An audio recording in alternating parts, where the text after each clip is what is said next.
তৃণমূল আমলের শেষ 5 বছরে দেওয়া জন্ম শংসাপত্রের বৈধতা যাচাই করবে শুভেন্দু অধিকারী সরকার। প্রয়োজনে করা হবে তদন্তকারী দলও।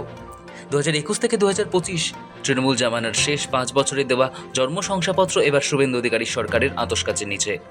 মুখ্য সচিব মনোজ আগরওয়ালের জারি করা এক নির্দেশিকায় জন্ম শংসাপত্র যাচাইয়ের নির্দেশ দেওয়া হয়েছে। জানানো হয়েছে 2021 সালের জানুয়ারি থেকে 2025 সালের ডিসেম্বর পর্যন্ত অফলাইন হোক বা ডিজিটালাইজ পদ্ধতিতে দেওয়া জন্ম শংসাপত্রগুলির সত্যতা যাচাই করা হবে। এই যাচাইয়ের দায়িত্ব দেওয়া হয়েছে বিডিও এবং এসডিওকে। নবান্নের তরফে আগেই জানানো হয়েছিল, জন্ম মৃত্যুর শংসাপত্র তৈরিতে বহু গরমিলের প্রমাণ মিলেছে। সবচেয়ে বেশি জাল শংসাপত্রের প্রমাণ মিলেছে এসআইআর এর সময়ে।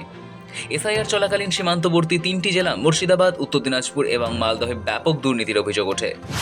মুর্শিদাবাদে 2,40,000-এর বেশি, উত্তর দিনাজপুরে 1,53,000-এর বেশি, মালদহে 1,48,000-এরও বেশি সার্টিফিকেট স্ক্যানারে রয়েছে সরকারের। এসআইআর চলাকালীন রাজ্যে লাফিয়ে বেড়েছে জন্ম সার্টিফিকেট ইস্যুর সংখ্যা। পরিসংখ্যান বলছে 1 বছরে 3 গুণ বেশি সার্টিফিকেট ইস্যু হয়েছে। তবে শুধুমাত্র জেলাতেই নয়, কন্ডেনরিচ, রাজাবাজার, মেটিয়াবুরুজ থেকে তিলচলা, কলকাতাতেও একাধিক জায়গায় এসআইআর এর 5 মাসে বিপুল হারে জন্মের শংসাপত্র ইস্যু হয়েছে। ডিজিটাইজেশনের পর জন্ম নথিভুক্ত সংখ্যায় অস্বাভাবিক বৃদ্ধি নজরে এসেছে। ডিজিটাইজেশনে কি মিলল? রাজ্য সরকারি তথ্য অনুযায়ী মোট ডিজিটাইজ করে দেখা হয়েছে 11,24,000 নথি। তার মধ্যে 1,80,000 নথিতে অসঙ্গতি বা ভুয়ো তথ্যের ইঙ্গিত মিলেছে। যাচাই হওয়া নথির প্রায় 15 থেকে 16% সন্দেহজনক।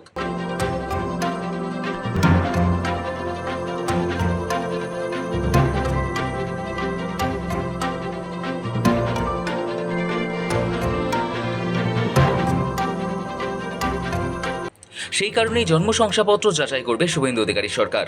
বিজ্ঞপ্তি অনুযায়ী গ্রামীণ এলাকার জন্য এই শংসাপত্র যাচাইয়ের দায়িত্বে থাকবেন বিডিও, আর শহর এলাকায় সেই দায়িত্ব সামলাবেন এসডিও। প্রয়োজনে তারা তদন্তকারী দলও গঠন করতে পারেন। বিশেষ করে বিলম্বিত নিবন্ধীকরণের উপর জোর দেওয়া হবে। জন্ম শংসাপত্র দেওয়ার ক্ষেত্রে কি কি নথি যাচাই করা হয়েছে, নিয়ম মানা হয়েছিল কিনা তা পুঙ্খানুপুঙ্খভাবে খতিয়ে দেখা হবে বলেও জানানো হয়েছে সরকারের তরফে।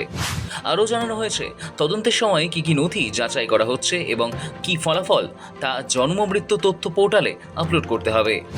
প্রত্যেকটি জন্ম শংসাপত্রের ক্ষেত্রে একটি বিস্তারিত রিপোর্ট তৈরির নির্দেশও দেওয়া হয়েছে। জন্ম শংসাপত্রটি আসল না নকল নাকি ত্রুটিপূর্ণ তার উল্লেখ থাকতে হবে রিপোর্টে।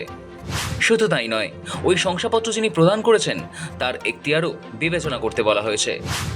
যদি কোনো শংসাপত্র ভুয়ো বা বেআইনি বলে প্রমাণিত হয়, তবে অবশ্যই তার সুনির্দিষ্ট কারণ নথিবদ্ধ করতে হবে।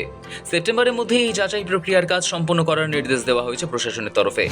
জন্মের 1 বছর পর যদি শংসাপত্রের জন্য নিবন্ধীকরণ করা হয়, সেক্ষেত্রে বিষয়টি বিশেষ গুরুত্ব দিয়ে দেখা হবে। কেন 1 বছর পর করা হলো তা যাচাই করবেন বিডিও বা এসডিও। নির্দেশিকায় আরও জানানো হয়েছে, পুরনো জন্ম শংসাপত্রকে ডিজিটাইজড করার উদ্দেশ্যেও এই যাচাইকরণের কাজ। তদন্তকারী দলে কারা থাকতে পারেন সেটাও জানিয়ে দেওয়া হয়েছে। ডেপুটি ম্যাজিস্ট্রেট বা ডেপুটি কালেক্টর পদমর্যাদার নিচে কোনো আধিকারিক এই কাজের সঙ্গে যুক্ত থাকতে পারবেন না। আধিকারিকরা নির্দিষ্ট পোর্টালে আবেদনের পুঙ্খানুপুঙ্খ বিবরণ যাচাই করবেন। প্রয়োজনে আবেদনের সময় যেসব সহায়ক নথি দাখিল করা হয়েছিল তা খতিয়ে দেখতে পারবেন। গত মাসে তৃণমূল জামানায় জন্ম মৃত্যু শংসাপত্রে কারচুপির অভিযোগে জেলায় জেলায় পুরসভাগুলিতে দাপিয়ে বেরিয়েছে পুলিশ। কলকাতা সহ রাজ্যের একাধিক পুরসভায় চলে পুলিশি অভিযান।